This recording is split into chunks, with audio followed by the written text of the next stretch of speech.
बिस्मिल्लाहिर्रहमानिर्रहीम। अस्सलाम वालेकुम दोस्तों, आज है 24 नवंबर 2022, दिन है जुमेरात का। और आज की सबसे पहली खबर यह है कि सैयद आसिम मुनीर शाह और साहिर शमशाद दोनों को तैनाती की अप्रूवल हो गई है। पहले वज़ीर आज़म हाउस से हुई थी और फिर सदर ममलकत ने भी उस पर दस्तखत कर दी गए हैं। सैयद आसिम मुनीर शाह के बारे में बताता चलूँ, इनका बैकग्राउंड और इनकी जो सलाहियतें हैं, जहाँ जहाँ काम किया। ये DGMI रह चुके हैं, DGISI रह चुके हैं, कोर कमांडर गुजरावाला रह चुके हैं और इस वक्त ये क्वार्टर मास्टर GHQ में तैनात हैं। साहिर शमशाद AG CGS और अभी ये रावलपिंडी में कोर कमांडर का ओहदे पे थे। तो chief of army staff Syed Asim Munir Shah का बैकग्राउंड जो है वो कोई फ़ौजी बैकग्राउंड नहीं है। इनके वालिद जो थे वो एक टीचर थे मंगला के स्कूल में, और इन्होंने जो ट्रेनिंग हासिल की थी वो ऑफिसर ट्रेनिंग स्कूल मंगला से की थी, और इस वक्त ये सबसे सीनियर हैं।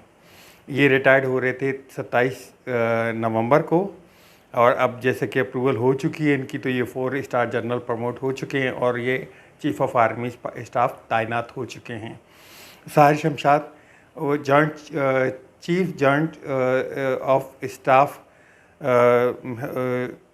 हो चुके हैं, और उनका बैकग्राउंड जो है वो सिंध रेजिमेंट से था, और अभी उन दोनों की तैनाती पे दस्तखत भी हो चुके हैं और लाएअमल भी दे चुका है।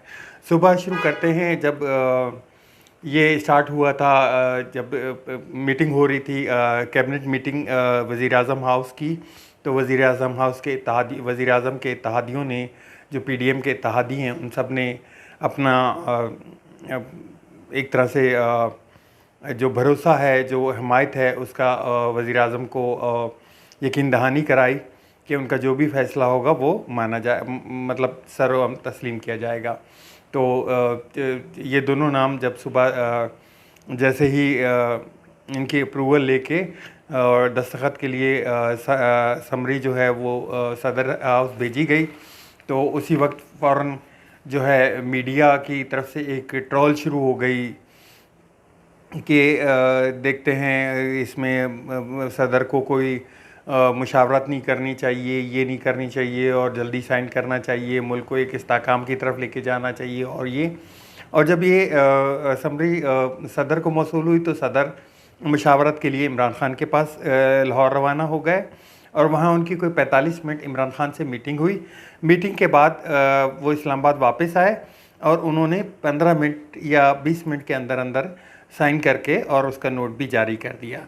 उसके कुछ देर बाद मीटिंग, जो सदर साहब थे उनकी मीटिंग भी तय हुई अपना चीफ जॉइंट ऑफ स्टाफ से और चीफ ऑफ आर्मी स्टाफ दोनों से, और उससे पहले उनकी मुलाकात हुई अपना वज़ीर आज़म हाउस में वज़ीर आज़म से। तो बात ये करनी थी कि इसमें इमरान खान ने बहुत ज़बरदस्त प्ले किया है, और फ़ैसला कौन करवाने वाला था? फ़ैसला देखिए, फ़ैसला इमरान खान की मर्ज़ी से ही हुआ है। मर्ज़ी से इस तरह कि इमरान खान ने जो एक मूवमेंट बनाया हुआ था, जो कल उनका बयान था, वो ये था कि जी जब समरी आएंगी तो मैं प्ले करूँगा, और मैं इसको मैं और सदर दोनों मिलके प्ले करेंगे और गेम खेलेंगे, इस पे खेलेंगे, ये उनकी स्टेटमेंट थी। तो PDM को ऐसे लग रहा था जैसे कि वो जो है ऐसा फ़ैसला करेंगे कि जो इनको पसंद नहीं आएगा और इनके ऊपर प्रेशर पड़ जाएगा, या वो रखने अड़ाने की कोशिश करेंगे, या ऐसे ही कुछ होगा। लेकिन जो फ़ैसला था वो बहुत ही ज़बरदस्त था, और जो आसिम मुनीर को PMLN की तरफ से एक टारगेट बनाया जा रहा था, वो कुछ भी नहीं था ऐसा। और बहुत, मैंने आपको पहले ही अपने व्लॉग में बताया था कि पाकिस्तान के जितने जनरल्स हैं, सीनियर जनरल्स, वो बहुत ही शानदार हैं, क्योंकि पाकिस्तान आर्मी एक बहुत शानदार इदारा है और उसमें से बेस्ट जनरल ही प्रोवाइड किए होते हैं। उनका डिसिप्लिन ही इतना बेहतरीन है कि वो एक डिसिप्लिनरी में चल रहे होते हैं। तो उनको लग ये रहा था कि जी ये मामला अटकेगा और सदर साहब या साइन नहीं करेंगे इस पर, और इसको आगे खींचेंगे, लंबा खींचेंगे या कुछ दूसरा करेंगे, तो प्लान बी और प्लान सी। और इसके हवाले से एक और बात करता चलूँ कि सेम वक्त में इंडिया से भी यही नैरेटिव उठ रहा था और वहाँ से भी बड़ी ट्वीट्स की जा रही थी कि अब इमरान खान अब कहाँ जाके जलसा करेंगे और कैसे जलसा करेंगे, ये करेंगे। उसके बिल्कुल अगेंस्ट, बिल्कुल उलट उसका, कि ये समरी जितनी देर वज़ीर आज़म हाउस में रखी है उससे बहुत, उसके आधे वक्त में या उससे आधे से भी कम वक्त में सदर हाउस में इस पर साइन भी हो गए और अप्रूवल भी मिल गई इसकी। तो ये बहुत अच्छा स्ट्रोक था और इमरान खान की प्लानिंग बहुत अच्छी थी। और जो एक अरसे से एक जो मूवमेंट बनाई जा रही थी लॉन्ग मार्च के थ्रू, जो लॉन्ग मार्च का उनका 26 नवंबर को इस्लामाबाद में पिंडी में है, उसको ज्वाइन करेंगे, तो उसकी तरफ से एक प्रेशर भी बिल्ड हो गया और उन्होंने अपनी मर्ज़ी का फ़ैसला पीडीएम की जमातों से ले लिया। हालांकि जो सोचा जा रहा था कि वो इससे बिल्कुल ही उलट कोई फ़ैसला होगा या जो फ़ैसला आएगा उसको इमरान खान नहीं मानेंगे या इमरान खान उसमें रखने अड़ाने की कोशिश करेंगे, ऐसा कुछ भी नहीं हुआ। बिल्कुल ही डिफरेंट मूवमेंट। और जैसे ये जो ख़बर है वो मीडिया पे आई कि जी सदर साहब ने साइन कर दिए, तो पूरी अवाम में, पूरी पाकिस्तान में खुशी की लहर दौड़ गई। और उसी सेम वक्त में इंडिया के मीडिया चैनल्स पे सफ़े मातम बिछी हुई थी, जो कि हमने देखा। लेकिन बहुत ही मुबारक बात देने आज पाकिस्तान के लिए कि उन्होंने एक बेस्ट जर्नल, मैं कहता हूँ कि बहुत ही इस वक्त में इस जर्नल की ज़रूरत थी। इस टाइम पे बहुत ही हम्बल किस्म के, बहुत ही डिसेंट किस्म के जर्नल हैं और कूल डाउन टाइप के जर्नल हैं। और जनरल साहिर शमशाद, वो तो कमाल ही है उनकी, तो वो उनकी जो पर्सनैलिटी है वो बिल्कुल किसी किसी तनाज़े में आते ही नहीं है, वो गैर मतनाज़ा एक तरह से तैनाती है। अब आगे चलते हैं जी।